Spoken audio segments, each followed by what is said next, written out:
Alright, welcome back to the SuperCoach North channel. In this video, we're looking at the round 23 preview. And as usual, at this time of the week, we'll kick off by looking at the most popular trade-ins, trade-outs. Starting with the trade-ins, I think it's no prizes for guessing the number one trade-in option this week, Nathan Cleary. I know a couple of weeks ago we were discussing the potential of the anti-potting Nathan, but he's unfortunately looking too good, and potentially some of the other options in that position aren't looking as good. So I think it makes sense. You can see 12% of all trades have been to bring this man in, and rightly so, I think. Latrell at number two, so obviously at a nice discount on last week's price, and I think being a gun, bring him in whenever you like. So that's a tick from me. Excuse me. Numbers 3 and 4, a couple of Warriors players coming off the bye in CNK and SJ, and I think again both big ticks. If you haven't got them, you can bring them in with confidence into your team. Greg Marzu at number 5, so I think this will be a popular trade for Val Holmes, who is out for 4 games, which basically rules him out for the rest of the Supercoach season. So yeah, I guess amongst those centre wing options, Greg Marzu is well up there. So I think a great trade if you haven't got him to bring him in. Alex Johnston. So I guess as per usual, my opinion is that is not a good trade. I can see a few people looking at his. He did score well last week. He got a few tries. But I think the issue is going to be that the Sharks' area of strength is that right edge defence where Johnson will be running at. So I am predicting that South will be smart enough to target the weaker side, which is the right edge. So if you can afford it, I'd be looking to bring in Campbell Graham if you want to bring in a South back. If you're chasing just, pure sort of pod pick that will potentially score big, you could even go with Tane Milne on the wing there. So, I don't think AJ is the right pick from the South back line this week.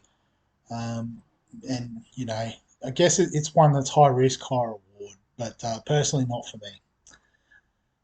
I guess a better risk and reward type pick is DWZ. So like CNK, SJ coming off the bye, playing on that right wing, which is usually Sean Johnson's side, is a pretty nice spot to be for Supercoach purposes. And we all know his ability to get over the stripe. So, if you can find an extra 100, I'd go away from Alex Johnson and bring in Wateni Zalesniak. Obviously, if he's a trade in for Val Holmes, then obviously that's a big tick also. Dane Gagai at number 8. So I guess people wanted to get a piece of the Knights backline. I'd try and find the extra little bit of money to get Bradman Best. He's playing on that left edge where Ponga is essentially carving up, feeding Marzu a bunch of tries. And Bradman Best is obviously, off the back of Origin.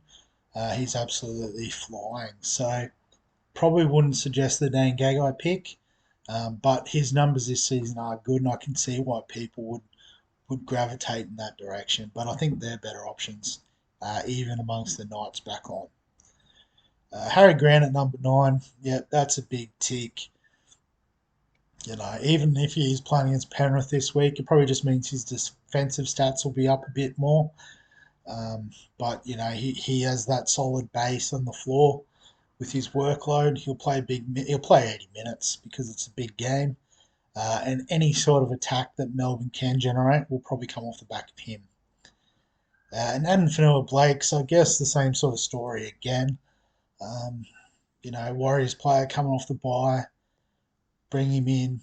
Yeah, big ticks all around. On the trade outs, didn't want the help. Trade outs, number 1, Val Holmes, as we said, is suspended basically for the rest of the season, Supercoach wise. So, you can use that 765k to get, I think, just about any other centre wing in the game. So if you've got him, you absolutely trade him out. Nico Hines, so I guess, if you've got both, Holmes is the priority. But given most people are going to go with Cleary and Sean Johnson for the rest of the season, I think Nico is the one that sort of makes way there. Particularly given his price is falling quite fast. Probably was last week was the time to truly get off the pick, but this is I guess the next best time. Will Kennedy, so it looks like he's out for the expected to be available for finals if the Sharks make it. Probably isn't a keeper pick anyway, even if he was to turn around in a couple of weeks. And that fallback, you obviously want to try and get as much points out of that position as possible. So absolutely, if you've got him, give him the chop. Joey Manu, so I can understand this. If you were making a move to bring in maybe a second fullback, or if you had him in the 5'8 slot and you wanted to bring in someone like a Cam Munster, Cody Walker, um, those sort of players. I think if you're trading him to another centre wing, though, it's not a good trade. It basically just comes down to his upside. We all know it's pretty immense. When he gets in a mood and demands the ball, things happen. So he's the sort of player that you want to have in your finals head-to-head matchups. Um, it is a bit risk and reward, but he's definitely one that can reward you. Jacob Preston. So the Bulldogs been on the bye this week. I know a few Bulldogs players have been popular and people are moving them out. Um, yeah, I guess I did something similar a few weeks ago. It was a really reluctant sell, but particularly when you've got players around that price like your Cameron Murray, um, I think Kyle Matungi's around that price, and there's another second rower who escapes me. Um, but there's definitely a few really nice options at that price that have the upside that we're looking for. So can totally understand the trade, but I can also understand if you want to hold Preston because he won't put a foot wrong. Dylan Edwards, so an interesting trade out option.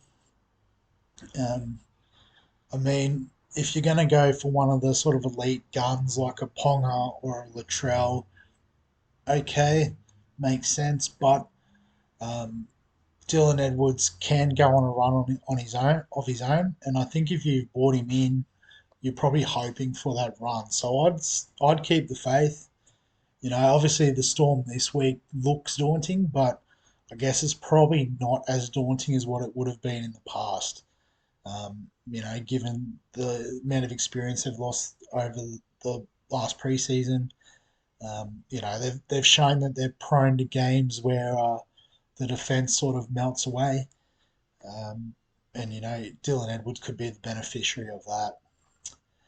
Ronaldo Mulatalo on the trade out list.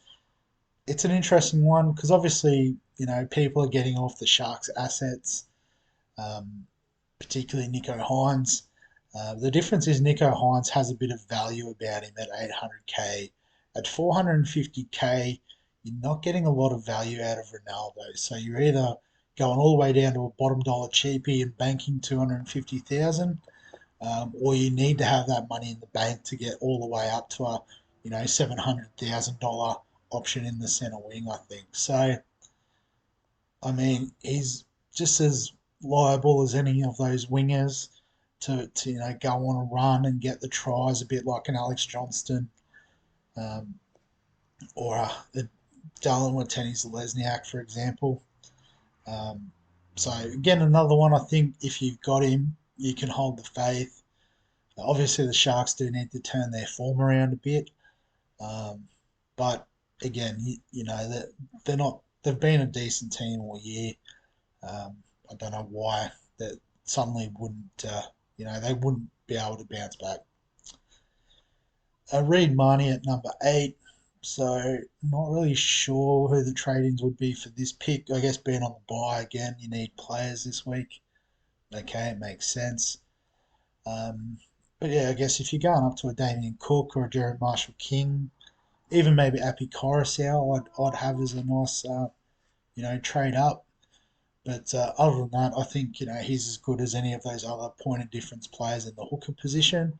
So if you can cover this week, I'd say hold. Jack DeBellin, so he's out till round 27, which is the head-to-head finals are done, so he's a trade out. That's an easy one. And Matt Burton, again, if you're going up to a gun for 5'8", or you might be able to swing Ponga into 5'8" and get a gun fullback. Yeah, fair enough.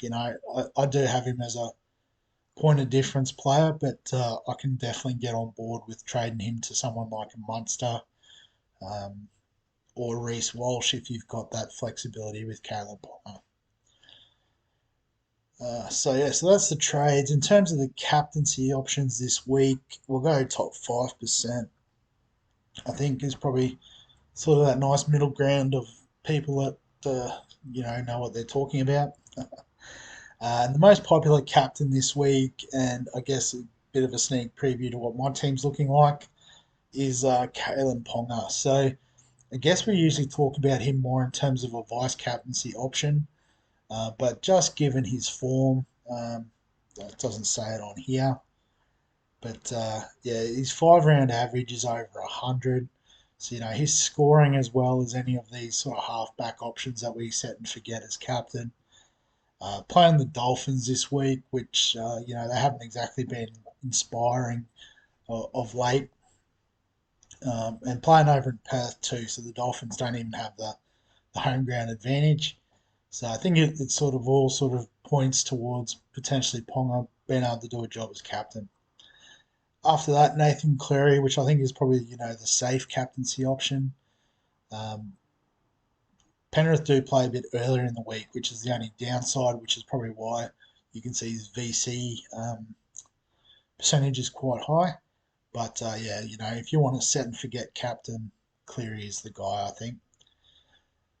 Latrell's a popular option, which I guess against the Sharks and the way they're defending at the moment, I could get around. Generally, he does attack more down the left edge, but he can swing around both sides. So yeah, he's always in that sort of conversation.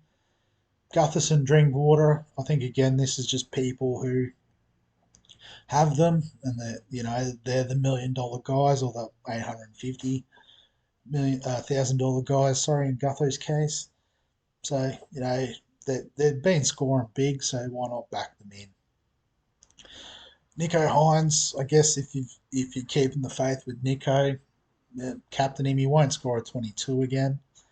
That last week was a bit of an aberration, but again, I think most people are drifting away from him, given you can have Nathan Cleary and Sean Johnson in those two halfback positions.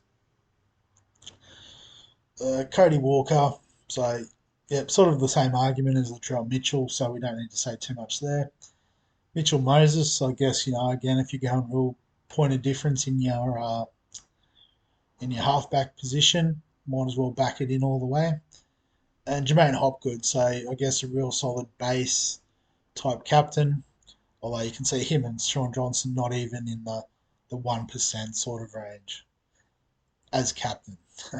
So in the VC, so Sean Johnson you can see is much higher in terms of VC, and that's purely down to the fact they play in the second game. So you'd imagine most of the people VCing SJ or Cleary would have Ponga as their captain. So I think that's the sort of meta for this week. Cody Walker and Latrell, obviously, if you can get a real late captaincy option, good way to utilise the VC there. Tedesco, I suppose, playing in the first game. CNK playing in the second game, so obviously targeting those earlier games. Dave Fafita playing in the second game of the week. Joey Tarpany, so that's an interesting one. 3%. I think that's the game tonight from memory. The Raiders and the Tigers. So if you're targeting someone for a Thursday night, he's probably the most popular owned in that game. So why not? And then Drinkwater, Gutho, and then we won't go too much deeper than that. All right, but I guess in terms of my team, it's pretty much going with the consensus this week. So I've obviously traded in Cleary for Hines, so that's the trade that's been done there. Essentially, the three blue. Sorry, train going past there. So the three Bulldogs players that I've had in the team, Burton, Kiraz, and Marnie, are out. The three Warriors players that were on by last week, Harris, SJ, CNK, are all in. And then, yeah, I've gone with the sort of most popular VC and C option in Cleary into Ponga. Um, I guess the only issue with this setup with Cleary is trying to, work out who sits out if he does go off at VC. Because quite a lot of my players play quite early. So I just realised Canberra's the last game. That's a weird call then to have Tarpany as VC. Anyway, yeah, so I guess if we just have a bit of a look through, Harry Grant plays in the same game, so we wouldn't be able to sub him out for money. Harris plays in the second game. It could be Payne Haas moves off, but he plays pretty early in the week too. And obviously, then you'd have to get rid of one of the reserves. You can see the bench is pretty strong at the moment. So it's probably going to end up being Kalamatangi, but again, running it set the Sharks' left edge is a pretty good spot to be. So, it might be a week where I don't even really run the loophole. Like Ruben Garrick's playing in the first game, so was Joey Manu. You know, Mazu is playing outside of Kalen Ponga, so it's a nice place to be. Yeah, it's sort of a tricky one this week, but I guess, if his score dictates that we have to take the VC score, then obviously we'll work it out. It might even be Nikora, which is a bit weird to sort of suggest, but I guess it'll be between him, Zarko, and Russell for the auto emergency score. You'd think probably Russell, but you never know. All right, but we'll wrap it up there. What do we got? So at 5 hours, I think, till kickoff, so plenty of time. Probably a bit less by the time the video gets up on YouTube. Um, but in saying all that, obviously, if you've got any last minute thoughts or comments, feel free to throw them in the section down below. If you enjoy the content, please like the video, subscribe to the channel. Still getting more subscriptions, which is pretty crazy given how late we are in the season. So I do appreciate it. And other than that, we'll catch you in the next one.